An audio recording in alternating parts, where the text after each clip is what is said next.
Hi, I wanted to do this video on shame because shame is so pervasive. Everyone experiences shame. It's a collective and biological feeling.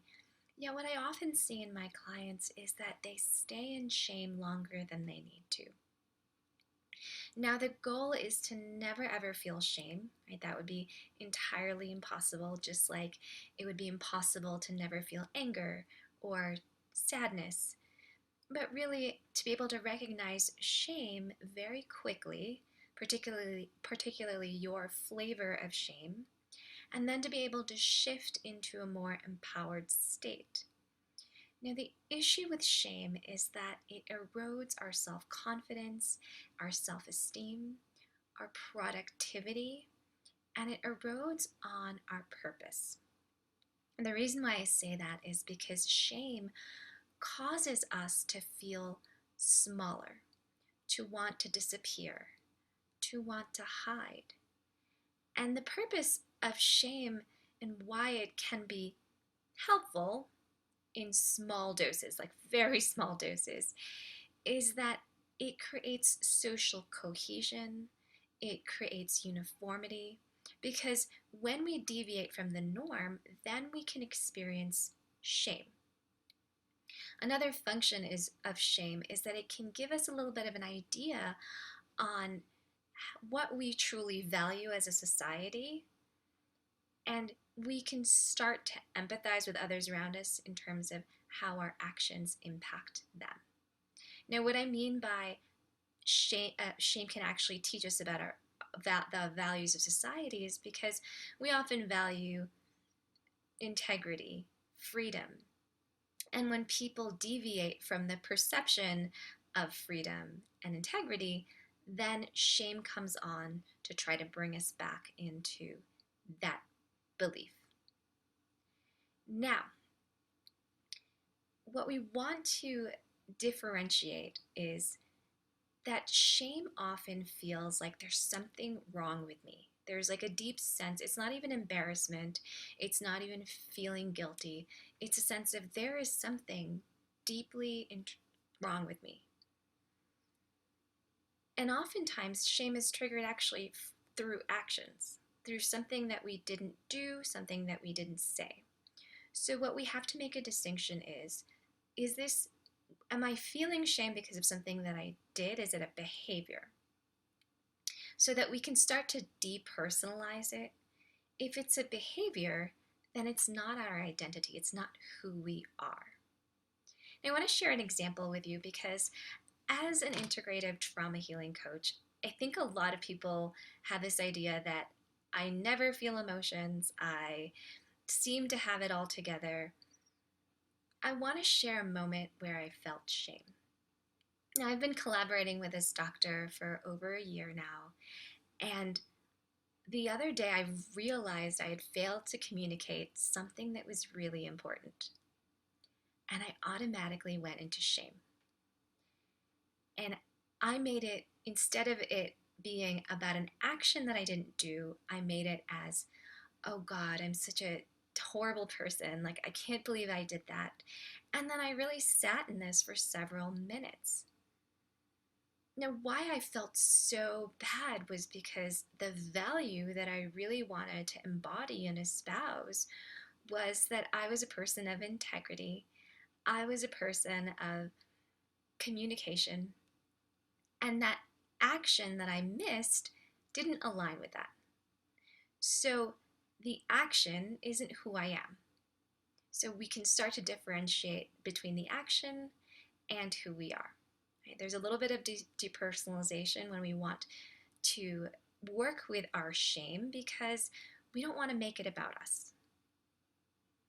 And also, if it's about us, it's a dead end. There's no further action to take. There's just something wrong with you, right? That doesn't really leave us feeling empowered, and it doesn't really give us a lot to work with. Now, what I did then was, yeah, I experienced that shame, and then I thought, okay, now how can I this moment shift my shame? Now I'm going to teach you a emotional freedom technique at the very end, but what I've practiced and done is really looking at it from a point of self-compassion. Like, ugh, I'm already sitting in self-loathing. Do I need to add more judgment to that? I'm already struggling. Can I start to shift into a place of self-compassion? So that can be where we can shift shame into, ugh, I really am already struggling. I want to just not add to that judgment. The other thing that we can do is, and this is already something that you probably want to write down, that could be your homework, is to write down a list of values. What are those core things that you believe about yourself and the world? So one of the things that really is important to me is freedom. The way that I looked at it was, if I want to be free, I need to also be free of shame.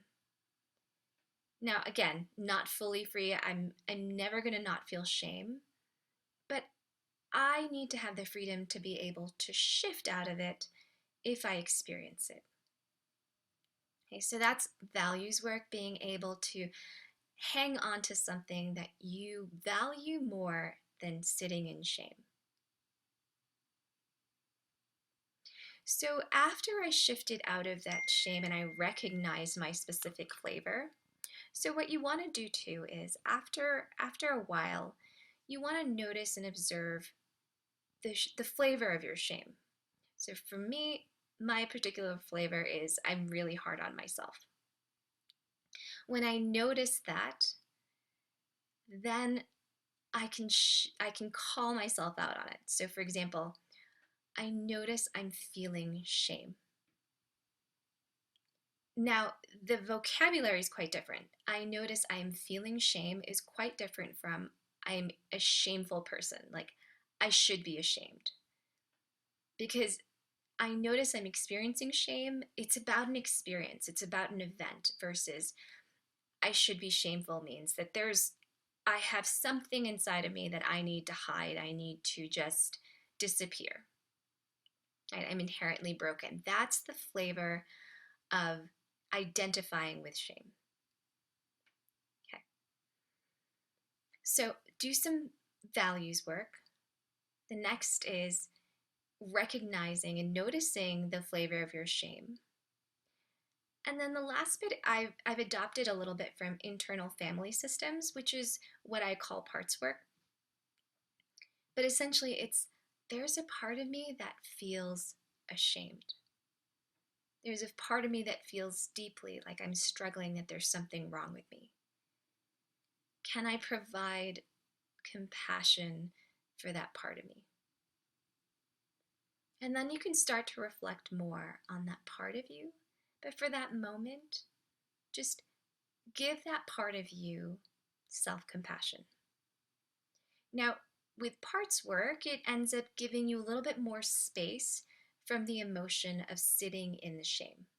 Again, it's not identifying with the experience of shame as that being who you are. It's seeing that there's a part of you that is experiencing that. Now, all those things I mentioned, values work, parts work, noticing, mindfulness, that's all top down, meaning that it's requiring some kind of cognitive effort to be able to shift shame. But oftentimes, shame can actually have a physiological approach. There's tightness in the gut, in our solar plexus. Our shoulders start to kind of wind down. We kind of want to move into fetal position. We try to get smaller and constrict. So doing some bottom up, meaning dealing with the sensory experience of shame, is also really important. Which is why I'm going to teach you a quick emotional freedom technique to be able to release the hold of shame. Now, the other thing about shame is that we want to, again, we want to get the flavor of our shame, but we also want to see how the shame has imprinted onto our bodies. Okay. So sometimes what I notice when I am experiencing shame, I contract. It might be different for you. Okay, so with emotional freedom technique, this is a specific technique called tapping.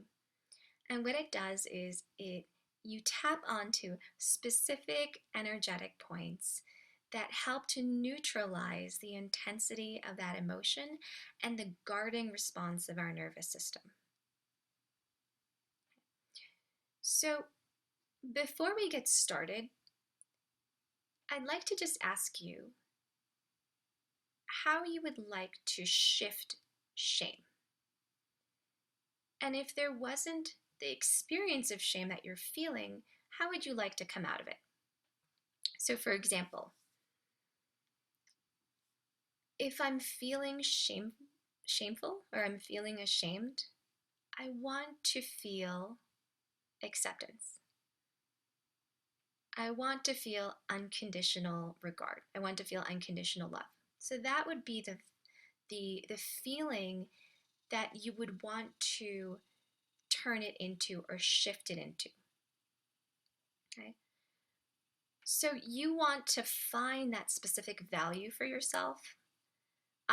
For this specific teaching point, I'd like to just use acceptance. Okay. So the affirmation is, even though I feel shame, I accept myself. So we're going to do a few rounds of this so that you get the hang of it. And so we're going to start off right here. And as you do this, I invite you to take deep belly breaths. If you don't know how to take deep belly breaths, just imagine that there's a balloon that you're expanding in your belly and then contracting on the exhale. Expanding on the inhale and contracting on the exhale. So even though I feel shame, I accept myself. Breathing in and out.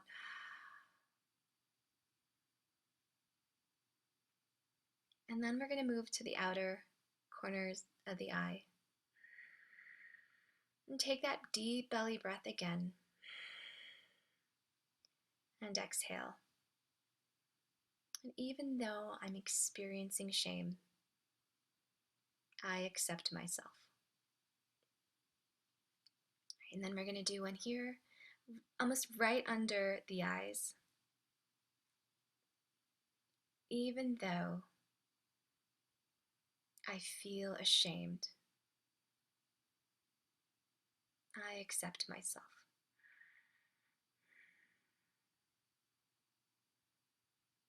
And then the next one is over here.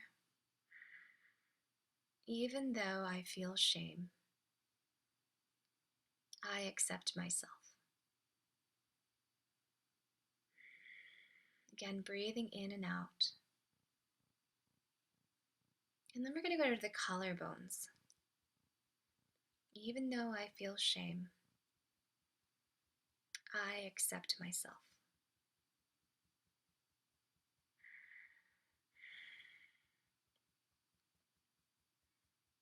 And you might notice that as you're tapping, that there are particular points that you want to stay in. I've often noticed that the collarbones are a place that I want to stay in. So if you notice that, just hang out there, stay there.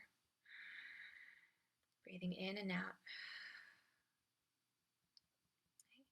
And this one's going to be a unique one because you're essentially kind of doing a karate chop at the outer side of the wrist. Okay, so you're going to do a karate chop like this while breathing deeply, and just kind of bring your shoulders down too. Even though I feel shame, I accept myself. And then we're going to go to the top of the head. Even though I feel shame, I accept myself. Breathing in and out.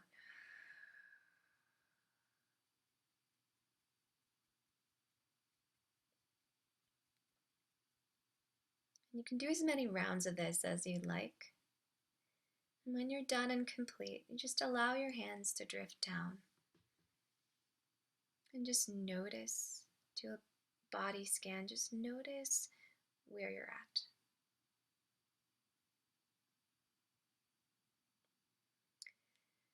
I hope that this was helpful for you. And shame is an insidious and sometimes difficult emotion to feel. This is something that you'd like help with. I'd love to be a part of your healing, and I'd love to be able to help you with releasing shame.